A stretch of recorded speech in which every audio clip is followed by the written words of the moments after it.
Arizona Senator Kyrsten Sinema reportedly looking to make changes to the Manchin-Schumer massive tax and spend bill.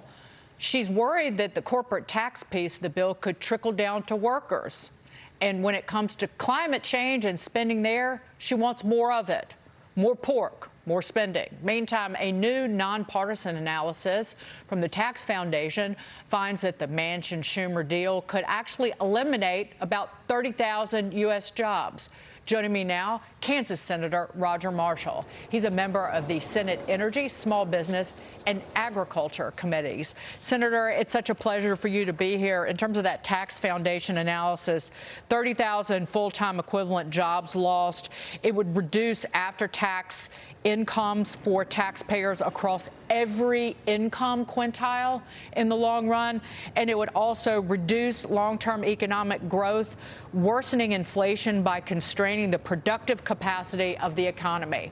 But Democrats are all in. Why, Senator? Dagan, I don't have an explanation why. It's just in their DNA. They love to spend money. They love to borrow money. They love to drive inflation. That's what Democrats do. But you're right. This particular bill is going to drive inflation and kill jobs. Look, corporations don't pay taxes. They collect taxes. I think of Kansas, I think of Landau Corporation, which makes the best trailer in America. And if their taxes go up, they're going to have less capital to reinvest, and it's going to kill jobs, and then they'll have to pass that cost on to consumers as well. But this is what Democrats do. You know, really, Joe Biden it wants these higher taxes. This just in their DNA. Senator, did you vote for that semiconductor bill that was passed out of the Senate and then the House? You know, I could not, unfortunately. You know, it is corporate welfare. Why would we give them a big break, some very successful industries a big break, and then we're turning around and going to be taxing other manufacturers? So we're going to be driving corporations offshore. I just think it's hypocritical. I think it's bad for the economy. Look, we need to resource and get manufacturing back to this country, not drive it off. I thought there was so much pork in the bill it wouldn't work. But there were 17 of your Republican colleagues in the Senate, 15 of whom, there's 17 voted for that CHIPS bill. 15 of those who gave yays on it aren't even up for re-election, and that opened the door for Manchin and Schumer to cobble together this tax and spend bill. I call it a monstrosity. Could you not have talked those other Republicans out of voting for that?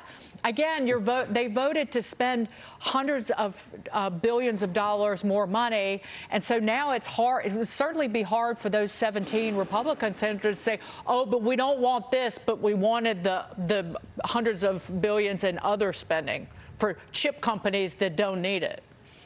Yeah, well, Dagan, certainly that's constructive criticism. Certainly it was a heated topic at conference within our caucus as well. I think they did what they thought was best for their states. I disagreed, but Republicans do need to be responsible. When we get the gavels back, we need to be much more responsible with spending as well. Look, we may not be able to keep the government open unless we can come to some type of conclusion this fall as well. And I think that's what Joe Manchin is sitting there waiting on. I'm anxious to see what the deal is. He's been cut to get his vote. In terms of, do you have any sense, there's this report from Senator Sinema that she wants more spending on issues of climate change, particularly for drought management, which would affect her home state. So more money there, but changes to the 15%. Do you have any sense of which way she might be leading and how these negotiations might go with her fellow Democrats? Well, the best thing Kyrsten could do would be to put this off and look at this bill over August and keep working on it. I think she was deeply offended that they didn't show it to her sooner, that they didn't come to her till the last second, that she wasn't part of the Manchin-Biden deal to start with. So I think that she certainly, I would be upset if I was her, and I would take the time to read this bill, to see what's in it, to see if it's going to hurt or help my state. There's no way you can get through this in a week's time. There's a lot of room for improvement on the bill. I want to move on to your fellow Kentucky Senator Rand Paul leading the first ever hearing on gain-of-function research yesterday, working to pin down the origins of COVID and going after Dr. Tony Fauci for misleading Americans. Here's what Senator Paul said to Jesse Waters last night. Listen to this, Senator. Dr. Fauci has been lying to us. The 3 scientists agreed that this was dangerous research. 2 out of the 3 absolutely said it was gain of function. The 3rd said it was dangerous research and should have gone before a committee. Nobody reviewed the research. There still seems to be a significant lack of curiosity on the part of Democrats.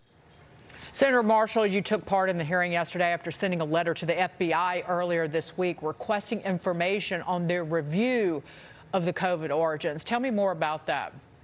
Yeah, 2 points here. Senator Rand Paul doing a great job leading on this particular issue. Look, Dr. Fauci has been lying to America since 2012, over a decade ago. He's been funding this gain-of-function research in China. It's like unleashing a nuclear bomb is exactly what happened. All these experts yesterday said there's little to gain from this and obviously a whole lot of risk.